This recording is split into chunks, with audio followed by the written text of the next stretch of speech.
Good morning students. Last lecture में हम states of matter पढ़ चुके थे। उसमें हम सबने सबसे पहले मैटर क्या होता है ये पढ़ा था, जिसमें हमने ये जाना था कि कोई भी चीज़, कोई भी ऑब्जेक्ट जो कि जिसका खुद का अपना वजन हो और कोई स्पेस ऑक्यूपाई करें, यानी किसी स्पेस को ऑक्यूपाई करे, किसी स्पेस को घेरे, उसे हम बोलेंगे मैटर। तो उसमें हमने मैटर के 3 फॉर्म्स पढ़े थे। सबसे पहला स्टेट ऑफ मैटर पढ़ा था हमने, सॉलिड पढ़ा था। सॉलिड की अपनी कुछ प्रॉपर्टी होती है। सबसे पहला वो ठोस होता है, वो अपना शेप नहीं चेंज करता है जब हम एक कंटेनर से दूसरे कंटेनर में डालते हैं। ओके, ठोस भी होता है। इसके साथ बाद में हमने पढ़ा था लिक्विड, यानी कि तरल पदार्थ, जिसको कि हम वाटर हो गया, हनी हो गया, मिल्क हो गया, ऑयल हो गया, ये सारे सब्सटेंस आते हैं लिक्विड स्टेट्स में।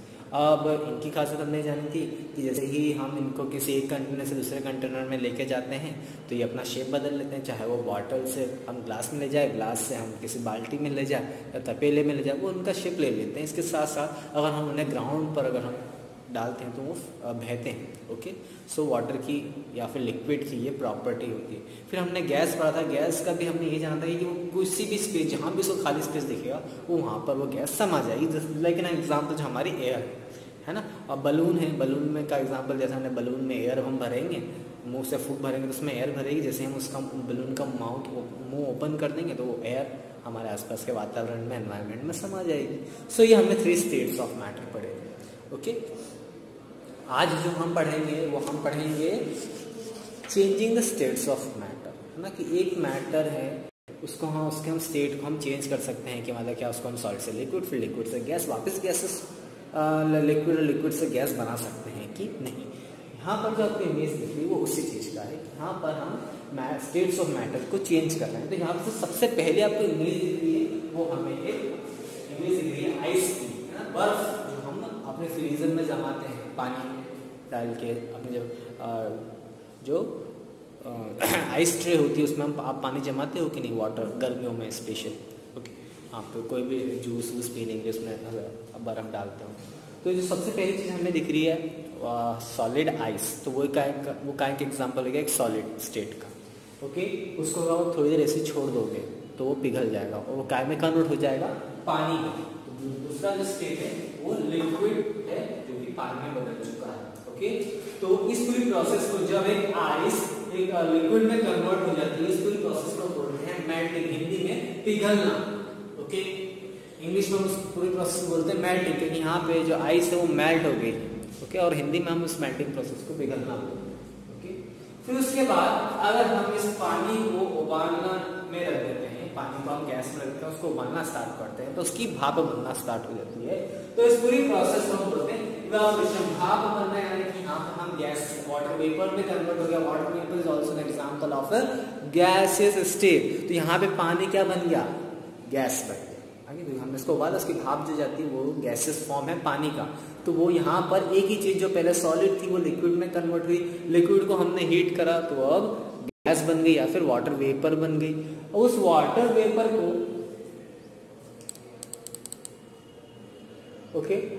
अभी कभी आपने कभी अपनी मम्मी को देखा हो किचन में खाना बनाते हैं, वो कढ़ाई के ऊपर या फिर किसी भी बर्तन जिस पर खाना बन रहा था उसको अगर ढक देते हैं और थोड़ी देर बाद उस ढक्कन को बाहर निकालते तो आप देखते हो उस ढक्कन की जो परत होती है, जहाँ से ढका हुआ जिस वाला हिस्सा होता है, जो उसको आप उघाड़ते हो तो उसमें आप देखते हो पानी की बूंदे जमी हुई रहती है ना। वो क्या है, वो भाप जो है उस प्लेट पे या उस ढक्कन पे इकट्ठी हो गई है और वहाँ पर वो भाप ठंडी हो गई है और वो भाप में कन्वर्ट हो गई है पानी में, वापस लिक्विड फॉर्म में। वही चीज होगी अगर हम उस गैसेस को, स्टीम जो भाप निकलती है उनको हम ढकना स्टार्ट कर दे किसी बर्तन से या किसी प्लेट से, तो वो वेपर्स एक प्लेट में जाके चिपक जाएंगे और जो वो वेपर्स ठंडे हो जाएंगे तो वो वापस पानी में कन्वर्ट हो जाएंगे। उस पूरी प्रोसेस को जिसमें कि जो गैस है या स्टीम है या वेपर्स है वो वापस वाटर स्टेट में या लिक्विड स्टेट में कन्वर्ट हो, उस पूरी प्रोसेस को हम बोलते हैं कंडेंसेशन।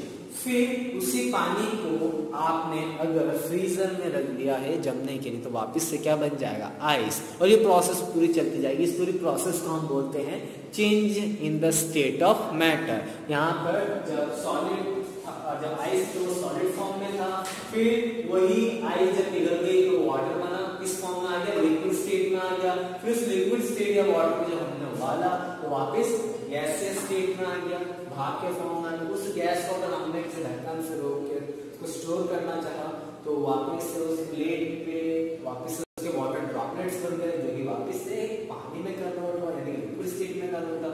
फिर उस लिक्विड को आपने वापस फ्रीजर में रखा आइस बनने में, तो वापस से वो लिक्विड सॉलिड स्टेट में बन गया और एक आइस क्यूब्स बन गया। ओके, ये हमने स्टेट्स ऑफ मैटर हमने पढ़ा। ओके ओके, इसमें एक और चीज मैं आपको बताना भूल गया लास्ट में, जब हम पानी को वापस से सॉलिड में या फिर आइस में कन्वर्ट करते हैं उस पूरी प्रोसेस को बोलते हैं फ्रीजिंग करना। तो फ्रीज में आप डालते हो फ्रीजर में, उस पूरी प्रोसेस को जब एक लिक्विड सब्सटेंस जब एक सॉलिड सब्सटेंस में कन्वर्ट होता है तो वो फ्रीजिंग प्रोसेस होता है और उस पूरी प्रोसेस को हम फ्रीजिंग कहते हैं। ओके,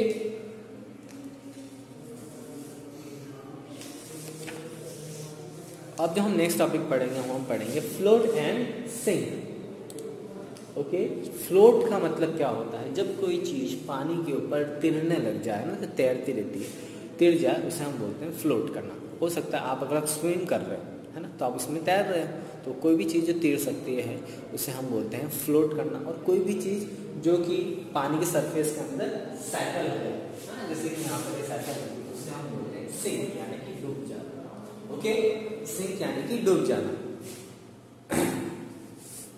सॉलिड फ्लोट्स और sink depending on their weight. अब जो सॉलिड सब्सटेंस होते हैं वो पानी में या तो तैरेंगे या डूब जाएंगे, वो उनके डिपेंड करेगा उनके वजन से, उनके वेट से। ओके, जैसे कि आयरन नील्स हो गई यानी कि कील हो गई, स्टोन हो गए है ना, स्टोन्स पत्थर, छोटे छोटे पत्थर हो गए, स्पून हो गया आपका, सोप हो गया, नीडल हो गया, सुई हो गई, कॉइन हो गई, चाबी हो गई, कीज हो गई, और या फिर पूरा मतलब गीले कपड़े हो गए, उन्हें अगर आप पानी में डालोगे तो बहुत इजीली वो डूब जाएंगे, सिंक हो जाएंगे। उसका रीज़न क्या है कि उनके वजन जो है बहुत ज़्यादा हो जाने की वजह से वो डूब जाते हैं।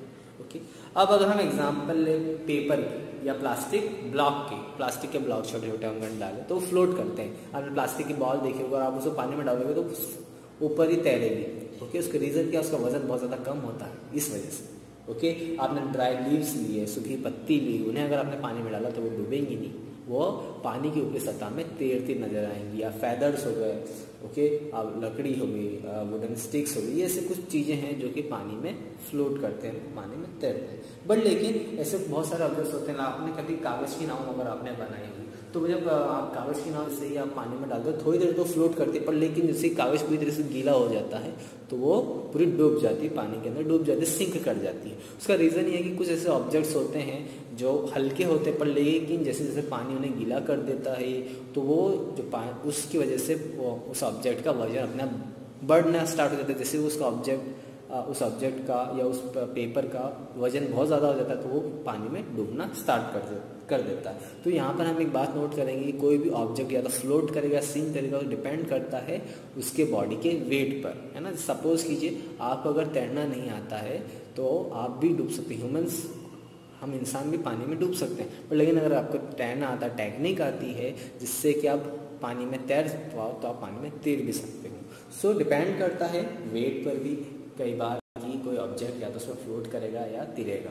ओके, इसी में कुछ जैसे एग्जांपल हो गए, टिश्यू पेपर हो गया, आपका रेगुलर पेपर हो गया, आपके कपड़े हो गए, सूखे कपड़े, उनको आप इनिशियली अगर डालोगे ना तो पानी में तैरेंगे, पर लेकिन जैसे जैसे वो पूरी तरह से गीले हो जाएंगे, उनका वजन ज़्यादा बढ़ना स्टार्ट हो जाएगा तो पानी में डूबना स्टार्ट कर जाएंगे। ओके, जितना ज़्यादा कोई ऑब्जेक्ट हैवी होता है वो उतनी जल्दी सिंक करता है, या जल्दी उसकी डूबना स्टार्ट कर देता है। ओके,